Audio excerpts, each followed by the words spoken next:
Our outcome for today's mentoring session is to self-reflect through the lens of our mentoring experiences to cultivate resilience in ourselves and those that we mentor. And so I think Janelle has just dropped in the chat your agenda for today. So you'll see your agenda for today. Take a moment to independently review that, set your intentions as you look this over. I know that there's a lot of things going on in your building with state testing and people coming and going. So as we spend this time together today, think about how you want to show up. Set an intention for yourself for our session today, and we'll check back in on that intention later. Any questions about our agenda or wonderings? All right. So our time together will be spent first on your development, as always, and things that went well in our mentoring and things that we would do differently if the opportunity presented itself again. And so last year, we visited this concept of self-reflection at the end of the school year. And we read this article by Elena Aguilar called Transformation Begins with Reflection. How was your year? We focused on encouraging our principals to engage in meaningful reflection with their own teams to recognize those celebrations and then to help them build that resilience as they prepare for their next year. And then we discussed this definition of self-reflection and why it's important to engage in this practice. Is this sounding familiar to you all? A little bit? Okay, good. And so the definition that we had was self-reflection in leadership development is a process in which one carefully reviews their past performance with the intent of identifying successes, lessons learned, milestones achieved, and opportunities for improvement. Also in the folder that you have access to where all of our session information is, you'll see the list of questions. I didn't share that with you in your pre-work, but just some questions that you can use with your mentees and with your own staff as you come to the end of the year. All right, and so with that, we're going to take some time to reflect on the experiences that you've had this year as a mentor. I want to take some time to celebrate your highlights, reflect on our new learning, and discover ways that we can continue to improve this mentoring program. Next year, we are going to do the year 2 mentoring again. And so we're going to take about 15 minutes, but if you need less time, just give me like a thumbs up or a hand raised, and then I'll know that we can come back together a little bit earlier than that. So I'm going to stop presenting to just pull up the Jamboard. Let me switch my things here. All right, so you can just grab a sticky note over on the left and then add your thoughts. And then at the top, you'll just scroll to answer the 5 questions that are there. So I'll give you 15 minutes starting right now. If you want to turn your camera off while you do that, that is fine as well. I should say, are there any questions before we continue? Okay. Okay. All right. Well, let's revisit this and see what you all have said. So just take a moment to look this over. And then I'm going to ask one of you to pick a sticky note and to pick out a sticky note that stands out to you, something that resonates with you or something that you're wondering about from one of these sticky notes. And we can ask a question and have the person to share a little bit more about that. So what were your greatest moments in mentoring this year? These are all really great things. And Tammy, yeah, I don't know, with the Jamboard, I guess I'm going to have to explore one of those other options to keep things moving for whatever I want to save here. So it's amazing how things are going to go away, how many things are going to go away on October 1st. I know. Oh, gosh. All right, Sabrina, go ahead. Oh, you're muted. You know, you think I would have figured that out in life by now. I'm sorry. It happens to everybody. It happens. Okay. So I think what I appreciated, you know, what resonated with me the most on this is whoever wrote being with this same team allowed us to be open and honest. I think I wish I would have like reflected on that piece as I was doing it, because it's true. Like for me, the year 2 principals felt really comfortable to share everything they were mad about, everything they liked, everything that they didn't want to do, because it's like we're not their DSQ, we're not in their region for the most part, so everybody was pretty honest, I think, in my group as well. Thank you. Thanks for sharing that. All right. Does anyone else want to point anything out before we move on to the next one? Okay. I do know, because you had this group for 2 years, some of you had the same people for 2 years, and next year you wouldn't necessarily have had any of these people. They might be in your region, but you haven't really been working with them this year that I know of. So thinking about that, I guess I have a question, like being with the same team, because the team is going to be a little bit different next year. Well, it will be different next year. So what are some strategies that you think you might need to use to kind of create that same experience?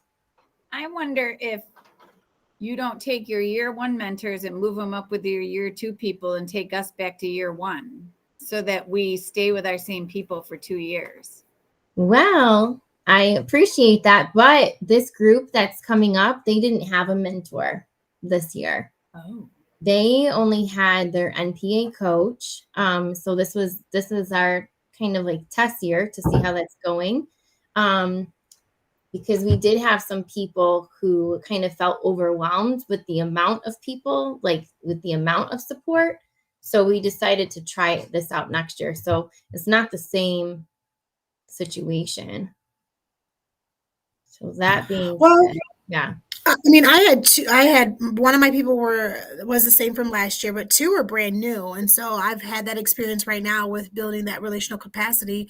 I think that just comes with, for me, and everyone is different, but for me, it really is taking that time with that good news. And I did a lot of icebreakers in mine at the beginning, to get to know them, have fun, for them to get to know me. And I felt that was very beneficial. And just being, being who we all are. Like, they're looking for someone who's going to be dependable, who's going to be resourceful. So when they're asking questions, doing what we always do, not being, not judging them, or, making those comments. I think that helps in addition to all of the other things. So that's what I did with mine. And I had a really good rapport with all 3 of my people. Thank you. I appreciate that reflection. I would agree with that, other than I had one who just didn't ever show up. And so I'd try to like reach out on the side, I'd email, I'd text and say, you okay? Do you need anything? I noticed you didn't attend today. Do you want an extra time? Those kinds of things. But I also was just trying to be understanding, like some of the people too that I did, when I did start to get to know them, they have other natural mentors in their lives. From either maybe the previous principal, who is still kind of working with them. Maybe it's their DSQ. Maybe it's a peer that's in their region. And so what I noticed too, which made me feel really good, is that they had other people to go to too, like to know that they're feeling cared for in other ways too. And so maybe that's sometimes why they weren't coming always to me, which is good. You've got to, know that you can be resourceful with a lot of people too. But when people just don't show up or answer, as long as I'm putting myself out there to say, I'm here to support you. If they don't respond, that's okay too. Yeah. I like that perspective as well. I think that takes us, like what you're talking about, right into this next one, is what were the biggest challenges in mentoring? A lot of you said attendance. 3 of them. And then one was about the variety. So thinking about this like format again for next year, what is an idea that maybe you have to like switch up the variety or add some more of like your own little flavor in there as you run those sessions? I don't know whose sticky note it is because there's no face. It wasn't mine, but I feel like my best sessions, or sometimes when we dropped the actual problem of practice because there was something that was of greater need in the moment than what we'd prepared for. And so, the problems of practice we agreed upon at the end of the previous session, but sometimes there's something that you just really have going on that you needed to get off your chest. and needed some input around. And I felt like we made a lot of better connections that way. So I don't know what that could look like in terms of the variety piece of things to make it more authentic. But I think that's an important piece, is creating this authenticity in the mentoring world. Yeah.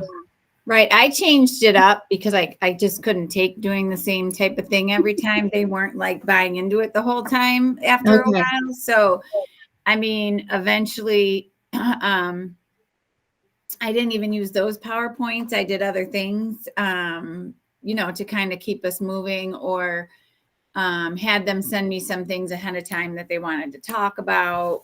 It would depend on, the time of year, the situation we were in, I guess, or Okay. I guess time of year, what was going on that was important to them. Yeah, that And makes I sense. did it different.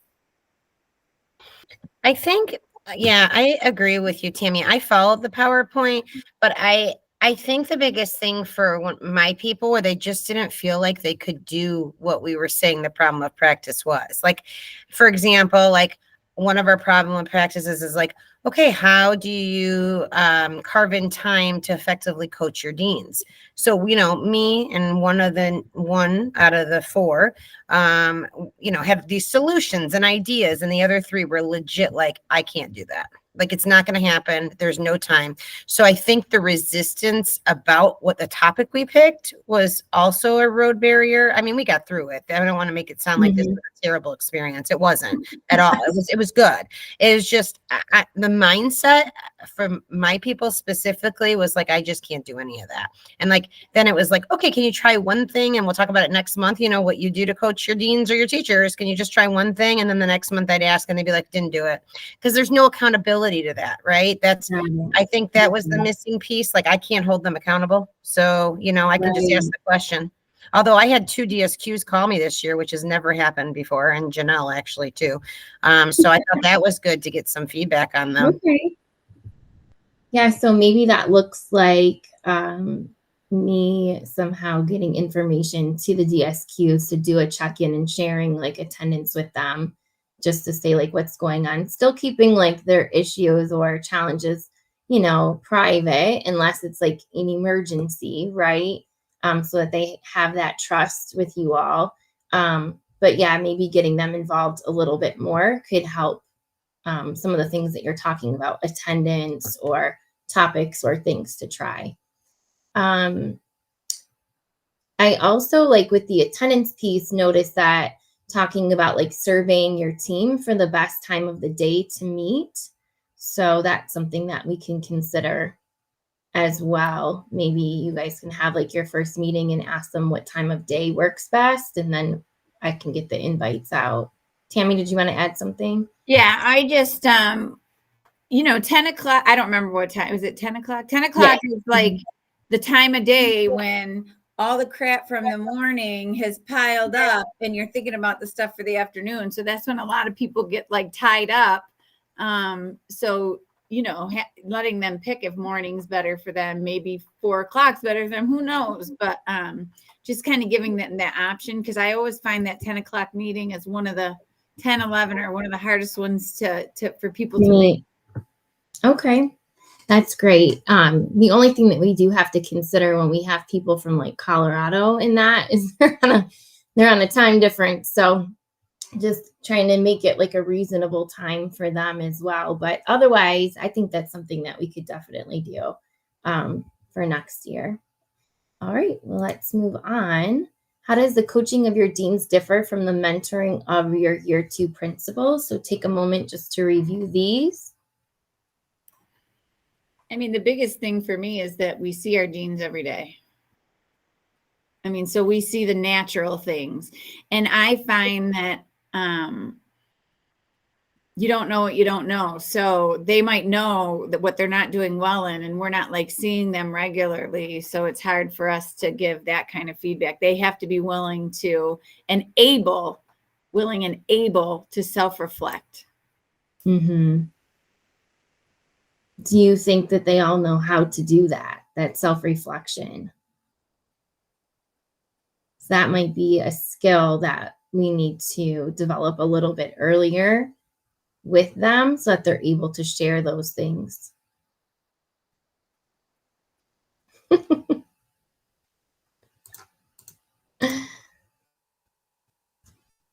I think a lot of the things were similar in how, like, the approach of coaching the principals and deans. But I think more so like the content in itself was different, where they're dealing with school-wide issues, everything's on them, where the deans have their hallways and they have us kind of like as a fall guide. Like if things don't work out, like, oh, well, then speak to Mrs. Drain, type deal, or I'm going to speak to Mrs. Drain, but it all falls on them.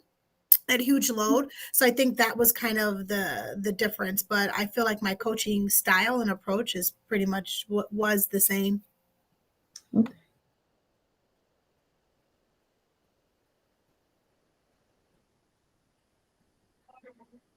I also feel similar to that in the way that although we're helping to support with the knowledge that we have in the positions and the roles that we've held for several years, with the experiences that we've had, I think maintaining that peer relationship as well is important because they are our peers, and that also being open to the fact that we don't know everything within the role.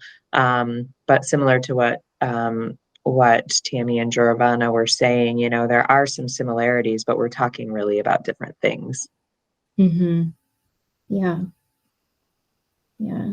I did notice too, thank you for completing the survey. I think almost everybody has it completed, that was something that maybe like this coaching or this mentoring of your year 2 principals, if you could get into their buildings for a visit, that might help just a little bit more than maybe what you've experienced this year as well. Yeah, I think that's what's hard, especially because, out of my people, 2 were out of state and in different states. So we had 3 different states represented. And so coming together can be really tough, especially with not doing March Principal Series in person. I haven't seen them face to face since Leadership Summit last year. And so I think that makes a big difference. What we do on the screen versus what we do in person looks really different. Those connections are very different. Mm-hmm. I agree. And I know that there are people out of state, so I know that the budget is tight. Are they looking to give you a little bit more so people could either just come here, just one, like they could come here, we could go there? Are they looking at all to give that to you? Because I feel like that makes a difference too, instead of us just kind of like speaking about what we do or what we think is best, but kind of seeing it in action or going over there to support them, however, whatever you would think is best. I think that was in-person connections, I think, make a difference, especially like the middle, because I felt like my principals were very on board the beginning of this process, attending, virtually. But as we know, as the school year goes on and the responsibilities become greater, this became less of a priority for them. And so then attendance became very staggered for them. So I didn't know if like that in-person check-in would then reinforce the value in this. So I don't know what your budget or if that's even feasible with all the out-of-state people trying to fly, hotels. I don't know. I would say to what Giovanna's saying too, like it was kind of different for me probably than everybody else. 2 of the 3 people worked for me before. The 3rd person was working with me as well in a different capacity. So I only had 1 person that I really didn't know. So I do think that kind of ability, like Giovanna's saying, to be in front of people's faces and kind of get more of that connection and see how it's valuable. I mean, it probably, had I had all new people, it would have been very different. Yeah. Yeah. And I appreciate that. So currently it's really just up to like your DSQ and that principal's DSQ in terms of like visiting schools.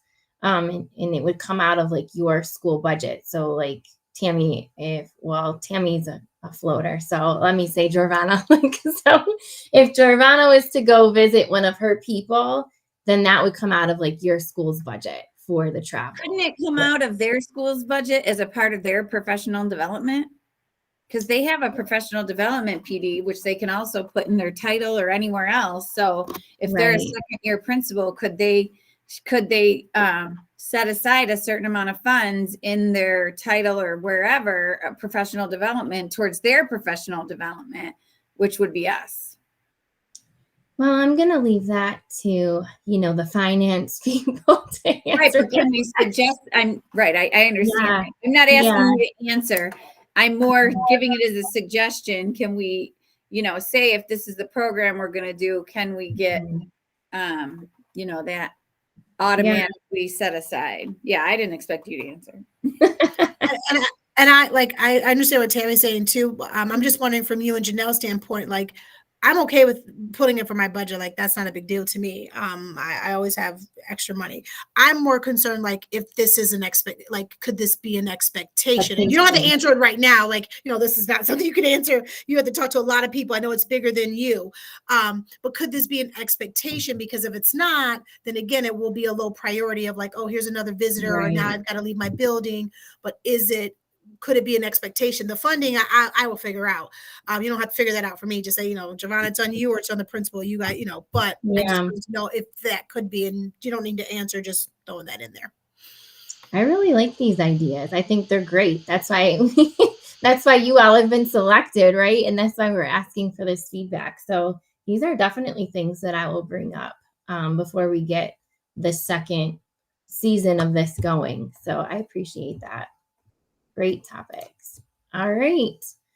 And this one is about our mentoring development sessions, emotional resiliency, listening, and exploring resistance. So what's popping up for you, or a question that you have from someone else from what they wrote?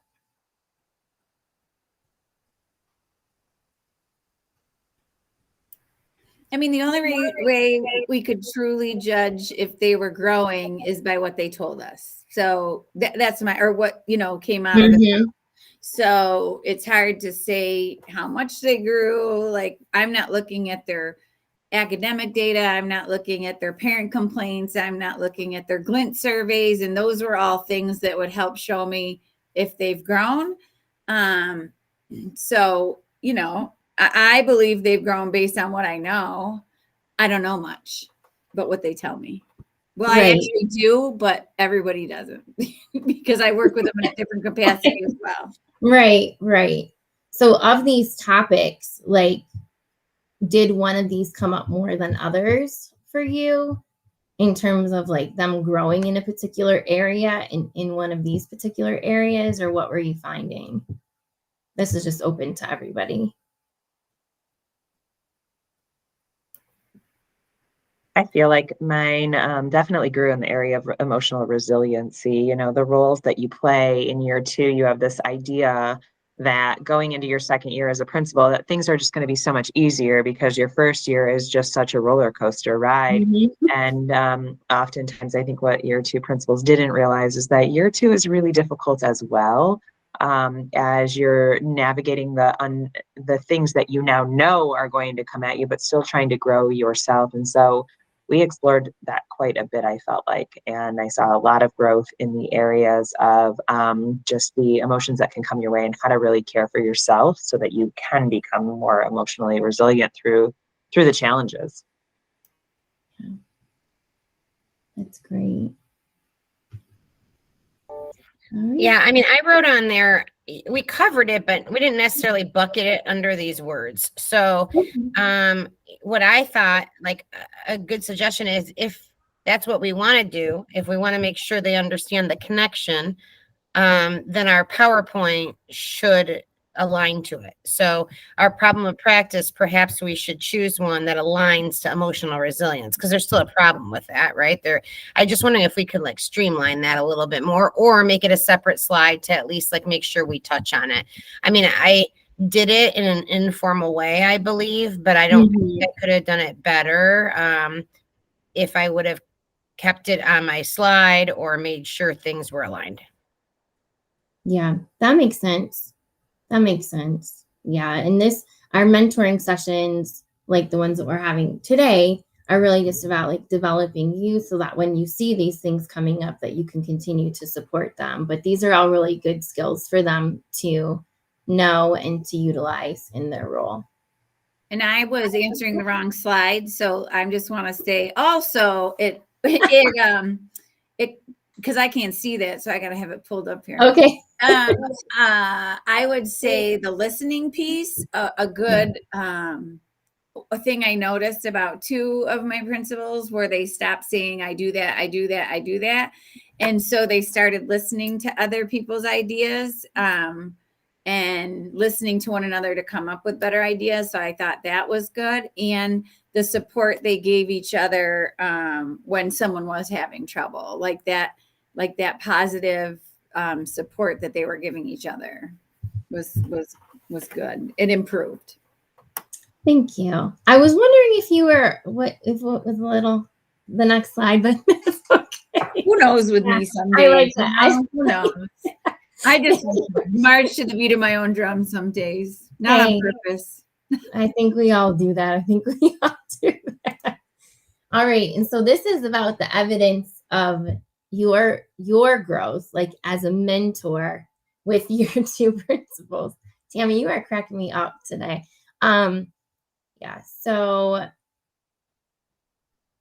yes, let's see.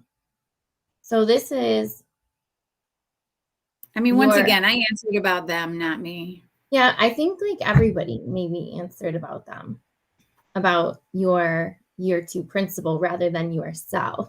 At least we're consistent. Yes, I did. Yes, I did. Oh my goodness. That's called reading the full sentence and not just scanning it quickly. Yeah, so thinking about yourself as a mentor, like how have you grown in your support? So I don't know if you have previously mentored before I was like working with you last year. I'm guessing a lot of you have because you're just so great and awesome. But like, how have you grown in your role serving as a mentor? I can answer that. I know for me, I'm really big on telling people what I do. So this year, through the problem of practice, it allowed me to step away and allow others to share, which is huge for me because I'm really quick to just respond. So you can have a quick fix. And that's not that's not productive always. Most of the time it's not. And so the protocol of the problem of practice really allowed me to step back and let them and they always had really great ideas for each other, things that I didn't even think of myself. So I think that's one of many ways that I've grown in this role. Thank you, Jarvana. I would say I improved on listening to understand, and it's kind of like Jarvana. I just want to answer and give them an answer, a way they could do it, and so just that listening for understanding instead of to respond and allowing the uncomfortable silence when somebody doesn't answer right away, which, as we all know, is something I don't love. So I think I've gotten a lot better at that. Thank you. Thank you. That is really great. I really appreciate you all just diving into this and sharing. This, again, is really, really helpful for me as we work to continue this program into our second year. I'm just getting ready to switch my slides here. So with that being said, I hope that through this that you're all able to see how some of the people who maybe at the beginning of the year were like, I don't know if I'm going to be able to make it, or I'm having these struggles. And then through your support in cultivating that emotional resilience within them, they've seen like, hey, I've survived 100% of my hardest days and I can continue to make it. And I also have this additional resource and a mentor who can support me, right? And in doing that, you're able to see how these principals have been impacted, but also how their school community is impacted. So again, just much appreciation for all of you. And so to wrap up this portion, we have this quote from John Dewey, is that we don't learn from our experiences, we learn from reflecting on the experience. And that act of self-reflection helps us to understand the experiences that we've had. And then it allows us to make changes moving forward. All right, and so with that, it's our collaboration time. And so you have 2 meetings left that you will be hosting. One is next week, and then the other is on May 15th. So 2 meetings left. And as you think about your May 15th meeting, because that's your last one with your group, what if someone's like, oh, Sabrina, I absolutely love how you always shared your resources with me and I want to stay in touch. So begin thinking about what methods or like what might you suggest to the person if they want to keep in touch with you as they move into their 3rd year, because they may need you. They may have some questions to ask. And so in your folder, you should see the last 2 presentations for you there. Sorry, my slides keep skipping today. They should be in there for you. So I'm going to give you, let's do about 10-ish minutes and you can jump in there and explore. I have some additional like launches in there for you to select from, unless you want to. You're always welcome to pick your own and add your own topics in there. But I'm going to mute, and as you jump into the slides, if you want to share any topics or ideas that you have, please feel free to unmute and we'll just stay right here. And always, if you have any questions, don't hesitate to ask. All right, did any questions or needs come up for anybody? You were working on your final pieces. Go ahead, Tim. So I'm focusing on opening and closing procedures to make sure they, have everything they have to do over the summer, like together. Mm-hmm. Any other things people are doing that they want to share?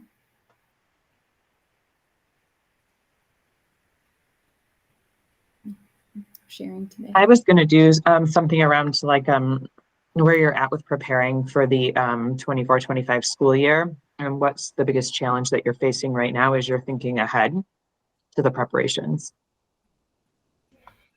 I'm doing how are you closing out the year, basically. Like how are you keeping yourself organized, close out the year, and sharing out one fun activity you do with your staff or your students to end the year.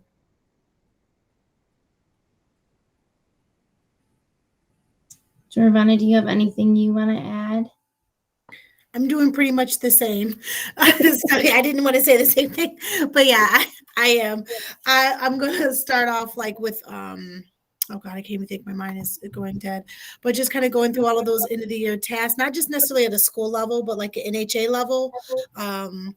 Like all the things that NHA has us going through, like, and making sure that they're good on those things. And then in May, I plan to just talk about how are you going to utilize your summer to properly prepare for the upcoming school year. So April is kind of like wrapping up the end of the school year. And then May meeting will be how are you spending your summer to prepare for the upcoming school year? Basically like reflecting on your year 2. What are some things you want to continue to do for next school year? What are some changes? Yeah. Okay. So legitimately it's do closing on one and do opening or planning for the summer on the other. I was going to pack both in one, but that now that you guys are all saying that, it makes more sense to split them up. Thank you. And then just remember in the folder, so when you go into our folder, you each have your own folder, but in the mentor development folder, there's some questions in there too. If you want to use those for self-reflection, I'll add them into the follow-up email so that you have easy access to them there as well if you want to use any of those with your year 2 principals. And so again, next week you have your cohort meeting for April, and then a couple weeks after that is your one for May. Yeah, so if anything comes up, just let me know. I will be out of town next week, so if anything comes up after Monday, I may not be available, but I know that you all are skilled and gifted enough to move things around if needed. Go ahead, Sabrina. Yeah, I was going to say I can't do that time because I have the classroom framework people coming to me. So I was hoping you could change the invite for me. So can we stay on for a minute? You sure can. Yes, I'll do the launch and then I'll chat with you. All right. And so Thank you for being here with me for this school year. Oh my gosh, I can't believe it's coming to an end. So I did survey our year 2 principals, and 73% of them agreed or strongly agreed that having a mentor for their second year was a great benefit because they've never had that before, right? Unless they did that on their own. So that was really awesome. And the other respondents that did not say strongly agree, they were neutral. So hey, nothing bad at all. So that was really great. And this just continues to show us the impact that you're having on these school leaders and the thousands of children, ultimately hundreds of thousands of kids that, you're impacting. So thank you for your support, your time, and encouragement throughout the course of this school year. And so our quote today is from Janice, who says, mentoring should be a fulfilling relationship between somebody with more experience and somebody with less, with the goal of helping individuals become elevated versions of themselves. So thank you again for creating these relationships and helping our year 2 principals, see their full potential. And you are so appreciated. So appreciated. Janelle and I could not deliver the same level of awesomeness because you're living this experience with them. So we appreciate you.